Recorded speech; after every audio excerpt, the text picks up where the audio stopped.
Still, oh, there we go. Søren, it is so wonderful to have you join us today. Søren has been a good friend to both the Academy and now to the Village, and has a very unique perspective. And we thought it would be very helpful if we had got a chance to hear from Søren. Let me give you a little bit of background on Søren. Søren Simonsen is the executive director of the Jordan River Commission. He's been an urban planner, an architect, an educator, a community builder, and a social entrepreneur. Over the past 3 decades, including 17 years of public service as an appointed and elected official, he has worked to create sustainable places and livable communities in Utah and the West. As an accomplished architect with many awards, and also spent time on the Salt Lake City Council for 2 terms. And so really has a great understanding of Salt Lake Valley, and many of the initiatives and designs that are trying to make life a better place here in the Valley. So we so appreciate you taking a minute and for your continued friendship and support, Søren. Let's start off with, tell us, as executive director of the Jordan River Commission, what is your objective? What are you trying to accomplish with the Jordan River Commission? Thanks, Tim. Great question. It's great to be with you. Thank you for the invitation. So the Jordan River Commission is still a relatively new organization. It's been around since 2010, and the commission was organized basically as a cooperation entity, where specifically a subdivision of the state, which allows for different government organizations to come together to do things that they may not be able to do on their own. In the case of the Jordan River, which spans 3 counties, it flows from Utah Lake, which is the major tributary, north through Utah County, then Salt Lake County, and into Davis County before it empties into the Great Salt Lake in the area of Farmington Bay.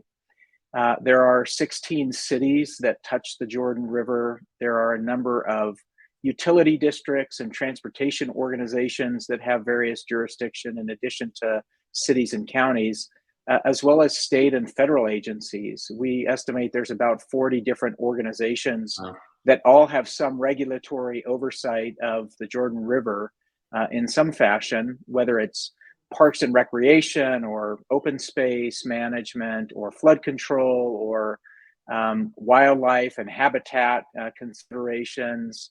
There are a lot of different players. And so this organization was created to basically bring together all of these partners to do things together to improve the Jordan River and its surrounding environment. We're guided by a document called the Blueprint Jordan River, which was created by Envision Utah originally in 2008.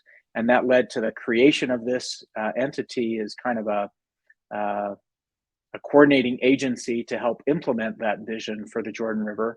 We just updated and adopted a new Blueprint Jordan River this spring.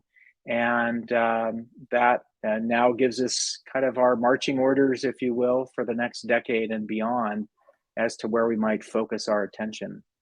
I would imagine over the years where no one really had ownership over the Jordan River, that it's been neglected and abused and many times forgotten about. And have you seen progress in what's happening in many parts of the Jordan River?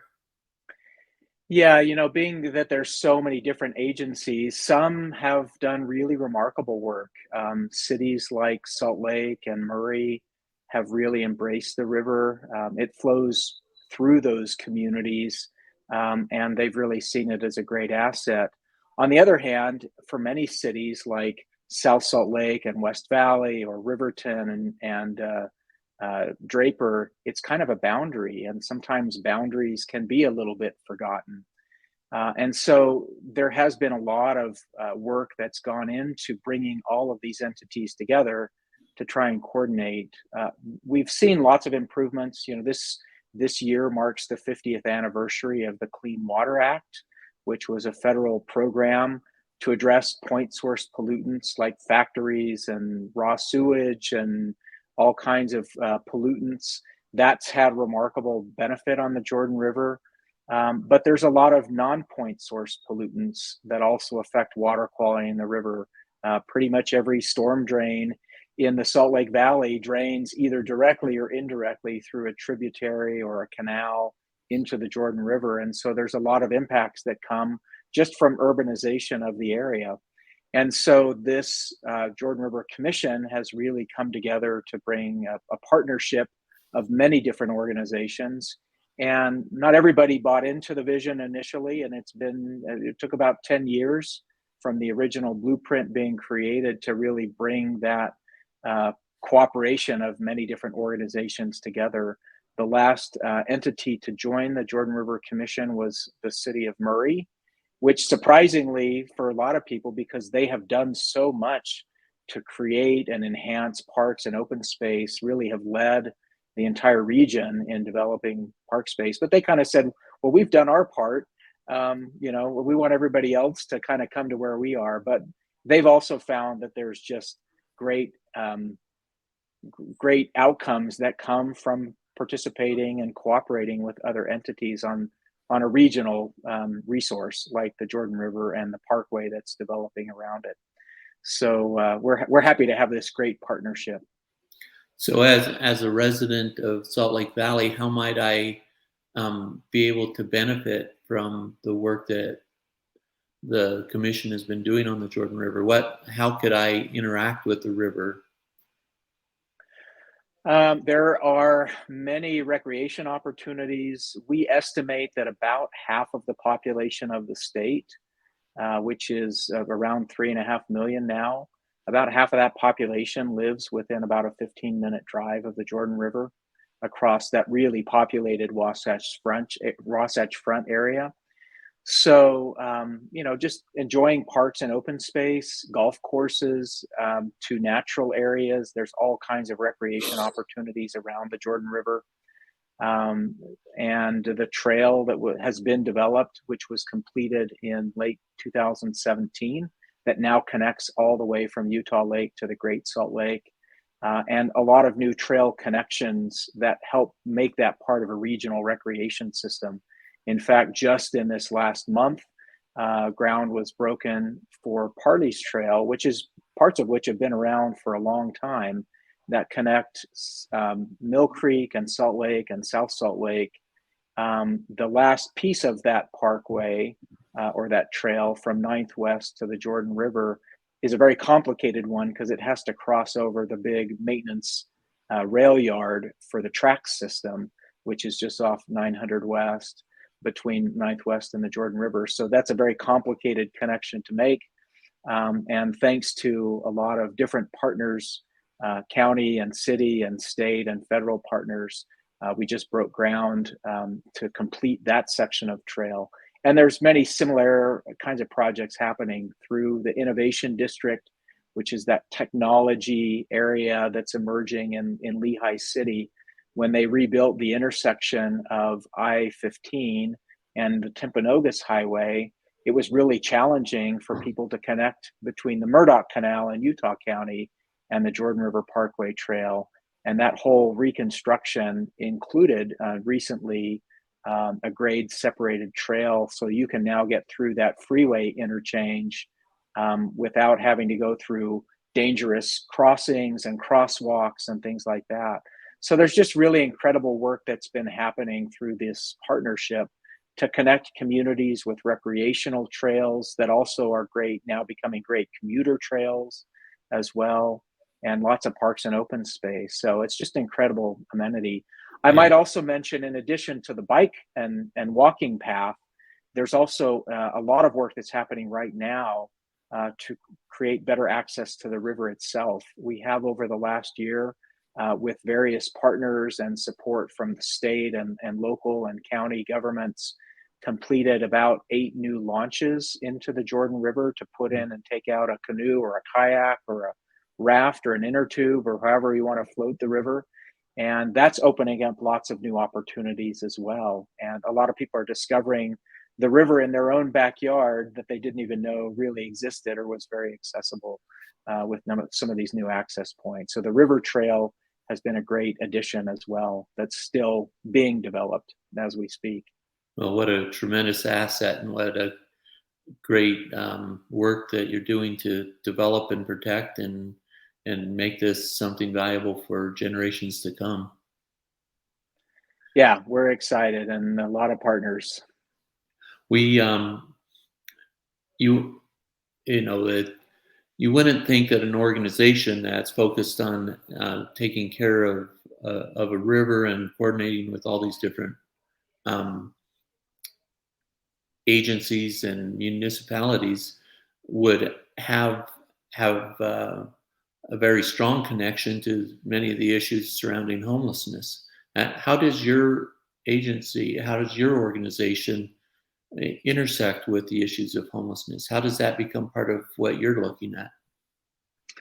That's a great question, and probably for anybody that's spent much time at the Jordan River Parkway, they've observed over the last decade a lot of changes with regard to homelessness, and particularly the unsheltered individuals, many of whom are struggling with addiction and mental illness, and a lot of factors that have become causes for homelessness in their lives.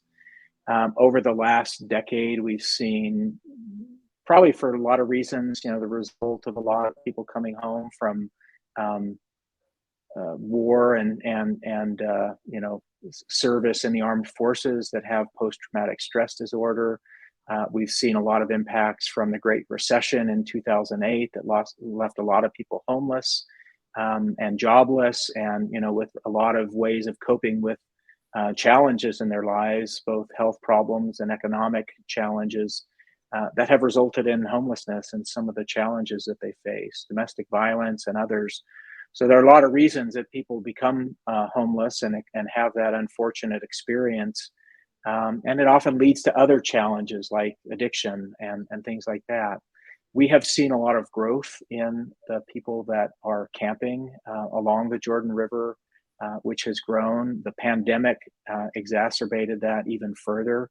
And just in the last couple of years, we've seen that homeless community around the Jordan River grow even further. Not surprisingly, the river has been a source of life and sustenance and peace and tranquility for thousands of years. We think of indigenous peoples that lived along the river and fished in the streams and the river and found food source and used it to irrigate crops and drinking water and everything else. So not surprisingly, we have a lot of individuals that find peace and tranquility near the Jordan River, and that population of unsheltered homeless has grown. We also recently, about 3 years ago, had a new homeless resource center that was developed right at the bank of the Jordan River in South Salt Lake near 33rd South. And although that's been a great asset to the community, it's also operating at capacity most nights.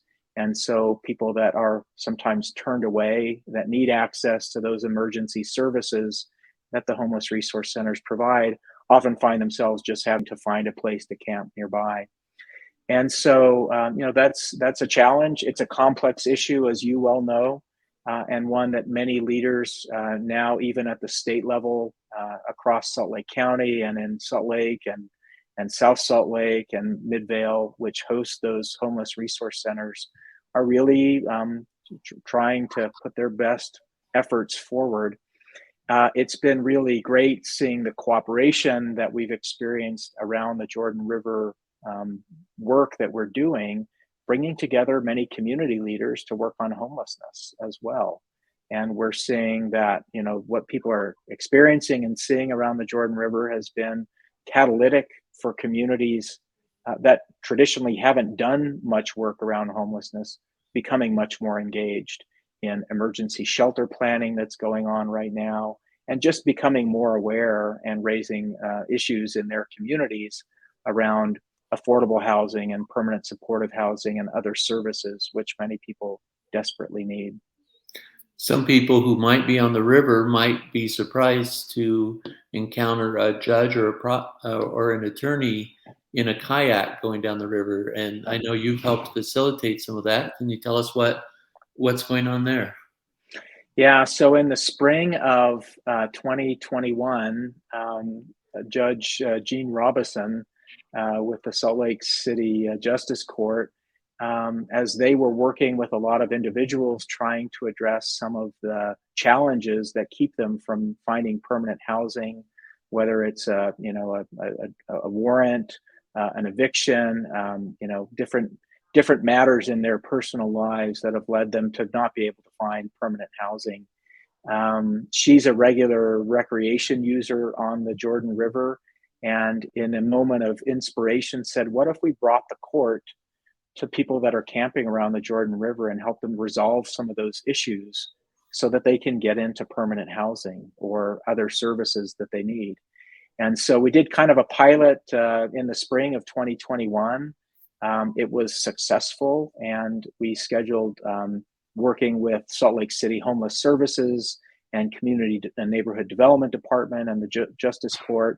We provided the canoes and other resources, and we literally brought the court to the river, and were able to help people with public defenders, outreach teams from VOA and other organizations, and help bring some of those legal services to help people clear records and address outstanding legal matters that have allowed them now to access housing and other services that they desperately need. We're just getting ready to do another one of those next week and anticipate another season of bringing the courts to those that need legal services at the Jordan River in what we now lovingly call our kayak court on the Jordan River. We may actually see that expand to another community this year as well. There's some talk going on of that. That's so awesome. When different municipalities will clear out an encampment or the work that was done on Operation Rio Grande, it's often has some unintended consequences. And have you felt some of those unintended impact of those consequences along the Jordan River? Yeah, and in fact, just over the last 6 months, we were involved with a research study involving a professor and some PhD students and a number of undergraduate students at the University of Utah who did extensive interviews of probably somewhere in the range of 60 to 80 individuals that were camping around the Jordan River to try and understand why they were there, what circumstances led them there, what some of the challenges and barriers they faced. And we learned that many of them came to the Jordan River after Operation Rio Grande because they didn't feel they had any place else to go. The capacity of the homeless resource centers remains, at capacity, and so many people are turned away. The other supportive services, and especially the deeply affordable and supportive housing resources, just aren't there for people to be able to get into housing. And so a lot of people, even though the abatements that they experience from time to time really just move them from one location to another, there are a lot of efforts to try and get people housed or into supportive services as part of those. But we're finding that a lot of people are just not able to get access to what they need, which is really permanent supportive housing, just because there's such a lack of that particular resource in the community. But the talking with individuals experiencing those conditions and that kind of homelessness along the Jordan River has been really enlightening and eye-opening for many. And we hope that research that the Jordan River Commission helped fund and lead will be useful to decision makers as they move forward. And we're certainly really interested in seeing solutions like the work that you're doing with the Other Side Village to help address what we know are really the primary needs for many people camping around the river. You served on the Salt Lake City Council for 2 terms. You were involved in helping develop some of their future plans. You have a good understanding of many of their initiatives and objectives. And kind of their master plan. In your understanding, how do you see our plans with the Other Side Village fitting in with some of the work you did and some of the work that's continued on since you've been out of office? With is there an alignment with what the Other Side Village is and its orientation and structure with what Salt Lake City's plans are? Well, a lot of the plans that the city has are high-level plans. The difficulty is finding the partners that can help execute. The city is not in the housing business, even though they have plans for affordable housing and deeply affordable housing, and even financial resources through the Housing Trust Fund and other mechanisms. It's difficult sometimes to find partners because it's not an economically viable way for most businesses to run a business. So when I first heard about the partnership, of course, I've known the Other Side Academy for many years since I provided some services in those startup stages of the academy as you were working to establish the academy in Salt Lake City. And was just so impressed with the work you did. And so when I heard the announcement last spring of the partnership between Salt Lake City and the Other Side Village to bring some of the peer-led efforts to help support those experiencing chronic homelessness, I thought, what an incredible opportunity, and just I thought a perfect fit to help address this long-term need to provide deeply affordable, supportive housing for those experiencing chronic homelessness. It's a challenge, and we know that the needs far exceed the capacity, and the amount of unsheltered homeless individuals is real clear evidence of what that need is. Do you see that the Other Side Village will be able to serve some of those that are living along the banks of the Jordan River? Oh, absolutely. I've spent some time with your colleague Mo, speaking and talking and communicating with individuals that we've gotten to know who are camping along the Jordan River. We interact with many. There are a lot of individuals that really want a home more than anything. And, a tent is sometimes the best they can do when they're living with limited resources. But that's what we hear so often from so many that we interact with. It's also clear that many people really are interested in caring for their environment. And, I know that's part of what the village is about, is every person taking a part in creating a community. Some of those communities already exist around the Jordan River. A lot of people that were interviewed as part of this research project said the reason they're there is because they feel a strong sense of community and people taking care of one another in these encampments around the Jordan River. They're looking out for each other. And there's things that are not positive. There's drug activity and people pushing drugs for people that on people that are very vulnerable.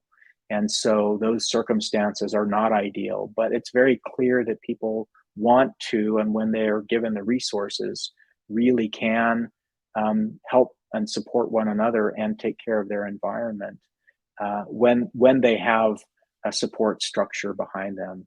And so for me, that's really what I see so compelling in the work of the Other Side Village, is that it will provide a home, first and foremost, but an environment that is totally designed to help people support each other and create a real strong, cohesive community where they hold each other accountable, but they're also looking out for each other and addressing some of those vulnerabilities that many people have experienced through their chronic homelessness in an environment that I think will just be incredibly supportive. You recently wrote an article talking about some of the issues of homelessness. Do you want to share some of the points of that article and some of your conclusions?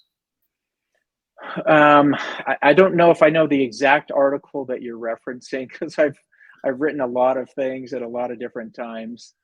Um, Maybe you can be a little more specific. Well, I think we can post a link to the article in our comments so people can get a chance to review that themselves. But um, with some of your work in urban planning, some of your work in trying to create livable communities, from your understanding of the plans of the Other Side Academy, do you see that we're making good progress in those two areas of being able to create a livable community for residents who've been experiencing this chronic homelessness? Well, I certainly see the foundations being laid with the Other Side Village that I think will have uh, great success. And based on the track record with the Other Side Academy, I have every reason to believe that that you will be very, very successful with the village as well. I've been impressed with the team that you've assembled that are doing incredible work with other community partners around areas of addiction recovery and mental illness. I've I'm very familiar with the Circles program. That is part of how you build this supportive community. I've been studying that program for a couple of decades and have looked at ways to apply it in some of the professional work that I've done. And so I know that it's a very meaningful and useful program to help break down barriers and resolve challenges in really constructive and productive ways. So, what I see is just an incredibly dedicated and passionate group that has a lot of experience, members of the team that have very direct lived experience, that know what it's like to find that support network and how to build on that foundation to bring others to where they've arrived in their recovery from addiction. I know mental illness is a new area for the Other Side Village, but there are many experts in the community, and you've really tapped into that. Um, and the ability, what I've seen in the plans and the development, to have many of those supportive services on site embedded in the village, along with other enterprises and community recreation and community and socially engaging amenities, I think is just a real recipe for success. Wonderful. We so appreciate you taking the time and helping us understand some of the challenges that this that you're facing with your organization as it intersects with those who are unsheltered, and how we might be able to provide a long-term solution, and not just keep shuffling them to different parts of the valley, and find a way to help bring them fulfillment and purpose in their life and improve their quality of life. And we appreciate your efforts in improving our community in so many ways. Just wanted to, before we ended, wanted to see if you had any other last points you wanted to bring up. Well, I'll just bring up one other kind of interesting connection, and I know a lot of people look at this and say, "Yeah, how do you know this is going to succeed?" Because it's all very new. When in fact, I know you've spent the last 2 years or 3 years even studying Community First Village in Austin. I happen to have an Austin connection. That's the city where I grew up and where I, began my deep study of cities and urban areas, studying at the University of Texas. I still have family in Austin and I go back regularly to visit. My family's been involved in volunteering at Community First Village. Mm. And so to see the success of that project, which you're building on, and bringing your own successes with the Other Side Academy and kind of marrying that with elements of Community First Village, I think you're absolutely building on best practices and adding to that your own experiences of the Other Side Academy. And so, it's great to see not reinventing the wheel, but building on those foundations of Delancey and Community First Village and others that have inspired a lot of your work. I think that this just is the next step of evolution of these kinds of supportive communities that I believe will just do an incredible work here in the Salt Lake and the Wasatch Front metro area. Well, So I commend you for the work you're doing and all of the great resources that you're building on and from. And I'm just so excited and encouraged to see you step forward and help meet this really, really great need in our community. well, we understand it. As we say, it takes a village to build a village, Right? and we've had such incredible support, and every day we get new people raising their hand and saying, "How can I help? How can I be involved?" And you've been one of those stalwart, consistent um, forces out there that have helped us move along. So we really appreciate your guidance, your mentoring, your help in facilitating, and all of the wise counsel you've given us. So thank you very much for taking the time today and for all the great work you're doing. My pleasure. Thank you, Tim. All right.